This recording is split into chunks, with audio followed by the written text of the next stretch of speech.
Hello, my name is Stephen Beam. I'm a consumer bankruptcy attorney certified by the American Board of Certification. How does someone determine if someone should file Chapter 7 bankruptcy or Chapter 13 bankruptcy? Well, the considerations are threefold.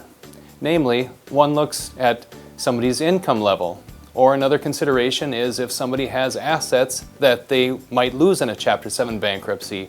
Another consideration is the types of debt that somebody might have.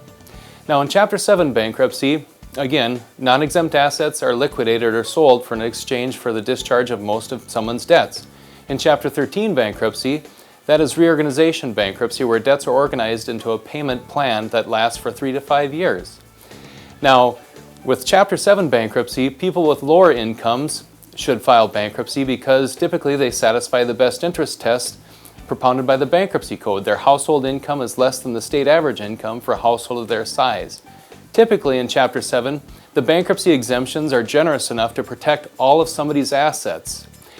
And they get fresh start after 90 days, which is fairly quick. Typically, people can keep debts that they want to keep and discharge debts that they don't want to keep. With Chapter 13 bankruptcy, that form of bankruptcy is available for people who have higher incomes than the state average income for the household of their size. The risk of losing assets also is a lot less likely in a Chapter 13 as it is in a Chapter 7 bankruptcy case.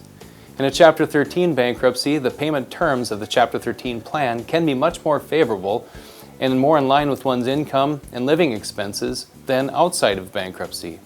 With Chapter 13, you can also avoid foreclosures, and you can pay back mortgage delinquencies over 36 or 60 months. You can avoid the repossession of motor vehicles. You can even cram down the debt of a motor vehicle loan to the present value of the motor vehicle itself and pay that adjusted debt through the 36 or 60 month time frame of your Chapter 13 plan. You can also pay child support arrearages, alimony arrearages, criminal fines that are typically not paid in a Chapter 7 case and remain. With a Chapter 13 case, those debts can be paid in full so that they're not following you when you get your discharge at the end of your case. If you're wondering whether Chapter 7 or Chapter 13 fits your life circumstances, you're not alone. Please contact me for a free consultation. I will help you discern through that process to determine if Chapter 7 or Chapter 13 bankruptcy would be best for your circumstances.